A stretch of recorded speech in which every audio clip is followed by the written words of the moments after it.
something is wrong. Something very strange is going on. People from all walks of life and from every corner of our planet feel it. Something is wrong. Those with faith in biblical prophecy suffer less with the problem as they look to the Bible and their faith for grounding. But even they have questions. They feel it too. We all do. Something is wrong. It is the intention of this short podcast to enter into the darker side of human history with the hope that it might be as a guidebook to what is happening and to what has happened to get us here. We can't promise that it won't be blunt, disturbing, and world-shattering, but we can promise that it will be the truth, at least as much of the truth that can be gleaned from the maze of lies meant to disguise it. When you do feel like your foundation is made of sand, remember the words of Jesus Christ when he said, "Ye shall know the truth, and the truth will set you free."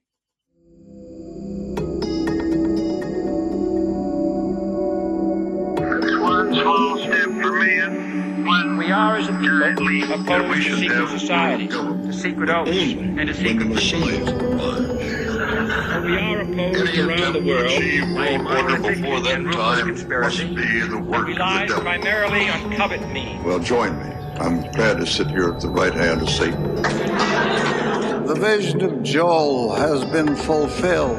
So the name of this project is FunVax. We don't just need more money for vaccines for children eventually. We need more money to plan for the second pandemic. There's going to be another pandemic. We'll eliminate this behavior. And we believe that's the satisfactory way to get my preferred pronouns are he, him, his. Do you think the first gay president or the first woman We already president? have it with Obama, so let's just calm down.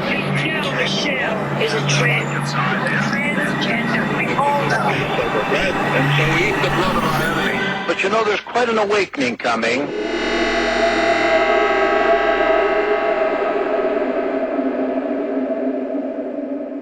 The greatest secret of modernity is that life, all life, was created by God, and that he is opposed in his creation by an archdemon whom we call Lucifer.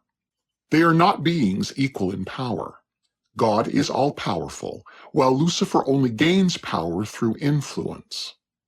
Lucifer is destined to lose in the end, but God permits his atrocities within seemingly extreme limits until a set future day when all creation will be judged for their actions and all wrongs will be righted. In the end, Lucifer will be completely destroyed and handed over to the second death. But it is not the purpose of this episode to delve too deeply into the basic tenets of Christianity, although we will from time to time. Here, we state it so as to use it as a foundation in order to understand modernity correctly, since both our lives and our demise have been intelligently designed. While we will embrace all history as our guide, this episode is dedicated to exposing the number one motivation behind the chaos we are all feeling around us. Let's step into the darkness, or as the Luciferians say, let's go down the rabbit hole.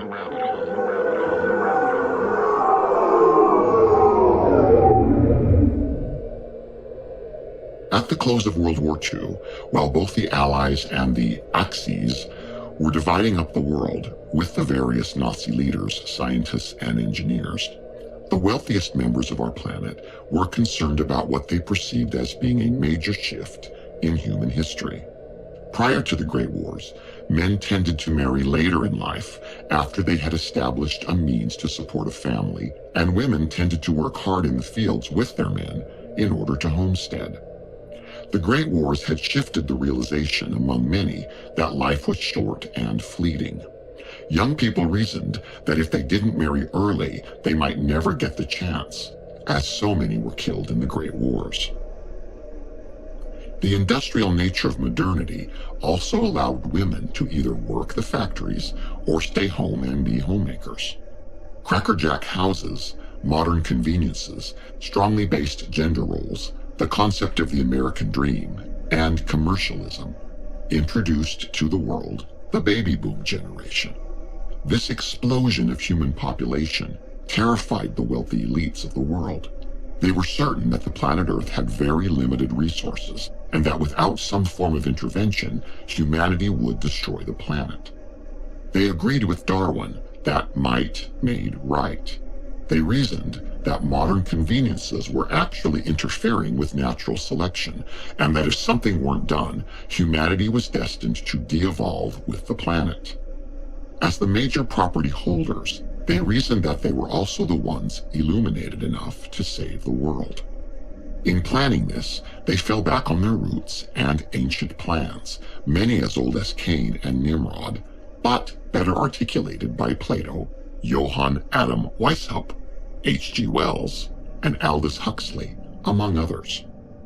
On the 29th of May, 1954, these self-appointed lords of all the earth gathered at Oosterbeek, Holland, at the Bilderberg Hotel to discuss, as the public would later be told, concerns about living in eternal peace and how to guarantee that no future world wars would ever happen again.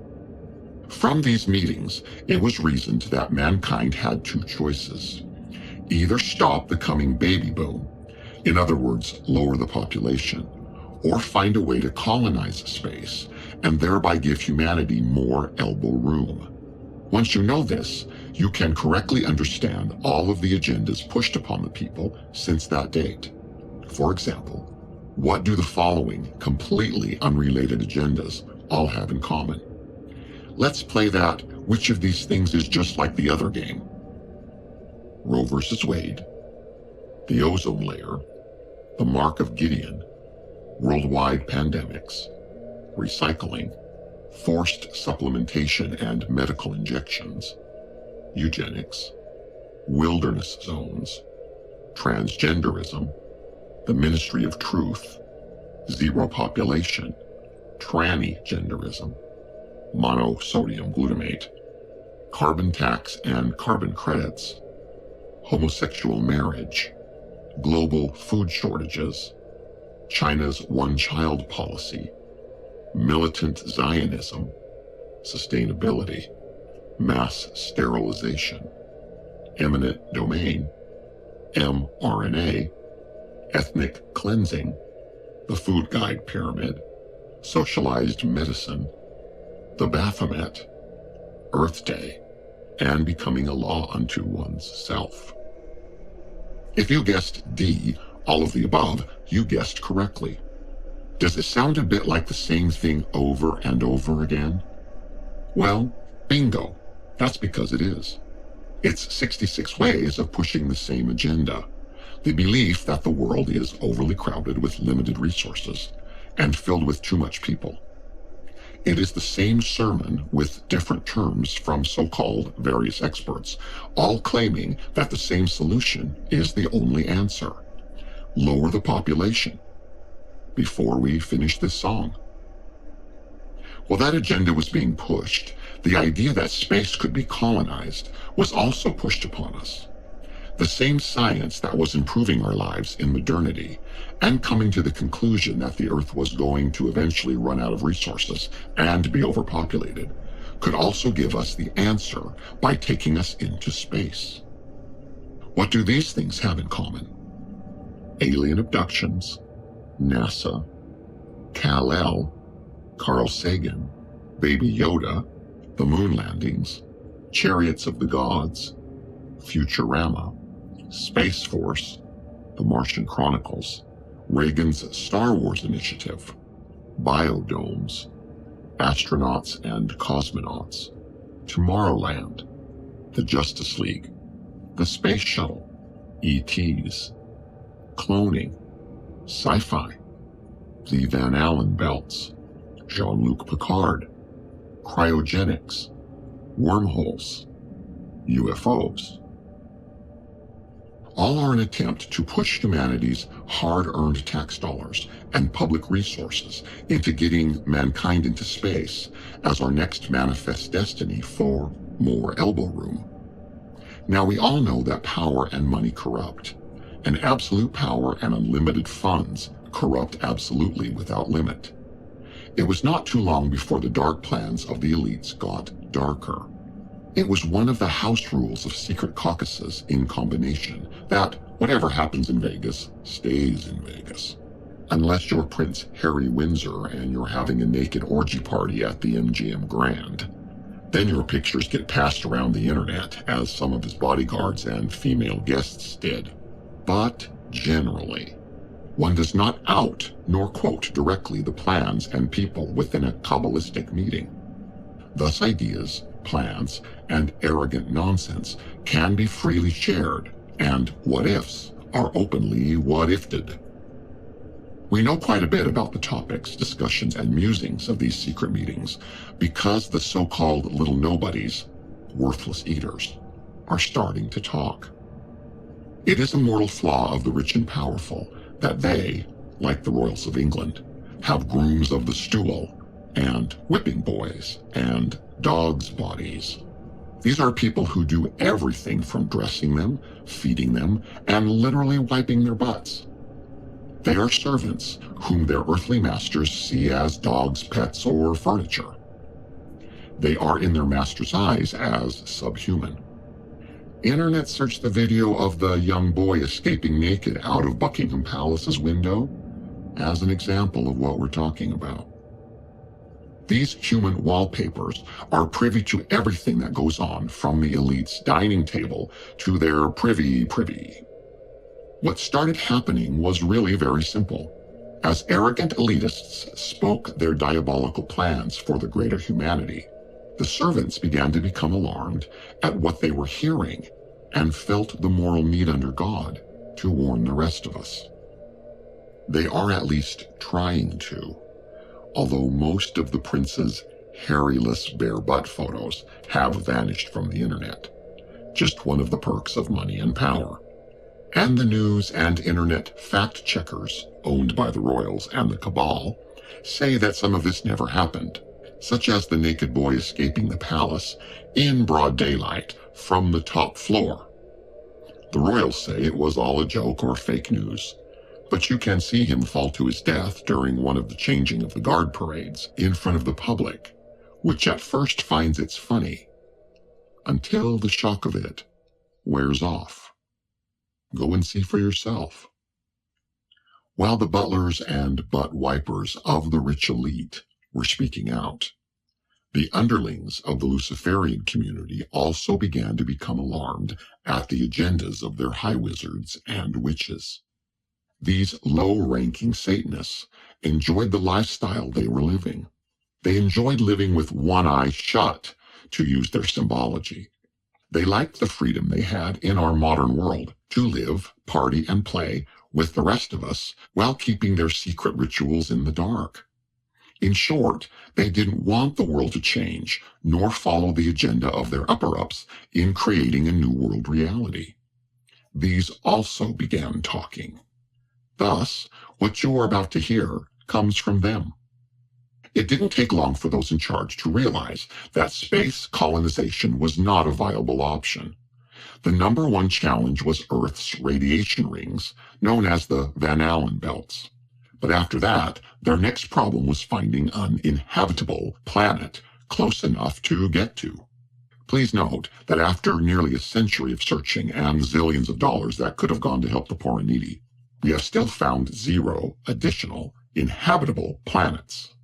So the focus returned to population control on Earth in earnest. When it became clear to those in power that humanity was not embracing their depopulation agenda, it was deemed necessary to take more drastic measures. The world that the rich and powerful envision has no more than 500 million people worldwide. This is a problem because there are currently over 7 billion people on the Earth now. These 500 million were to be controlled by a one-world government in Marxist style, where a vanguard, their word, of ruling lords controlled all aspects of life on Earth. A strict class structure in Nazi style would control everything. It was to be a blend of feudal serfdom mixed with modern technology.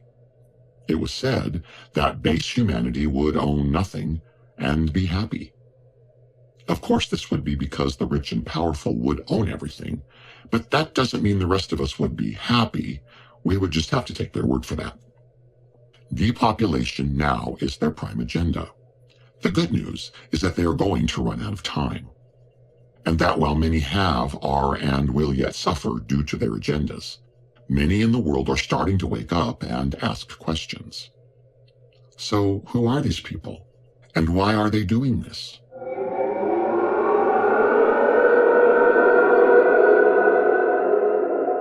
Something is wrong. We are going to explore all of these things and more together, albeit somewhat randomly. The surest way not to miss anything is to subscribe to our show.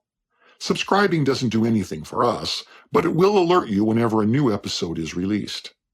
We also can't promise that you're going to want to know all of the things we will be exploring together, but we can promise you that most of it will be the truth. We are rapidly approaching a time when one will not be able to bury their head in the sand and not reap the whirlwind. You will find that on a soon-to-come future evening, you will have to choose a side. Not choosing will also be a choice. It is our hope that together we will make the right choice and choose truth, for that is the only way to freedom. We can also promise you more than one surprise. Fair use claim. We are claiming fair use for the items in this podcast in which we do not own the copyright. United States law allows us to use items copyrighted by others in this podcast without their permission in the manner that we have under fair use. American courts have ruled that using another's copyrighted items in this manner is crucial when commenting and illustrating subject matter. Otherwise, news and commentary in the public discourse would be hindered, which is a violation of our constitutional rights, including our freedom of speech and freedom of the press, etc. You shall know the truth, and the truth shall set you free.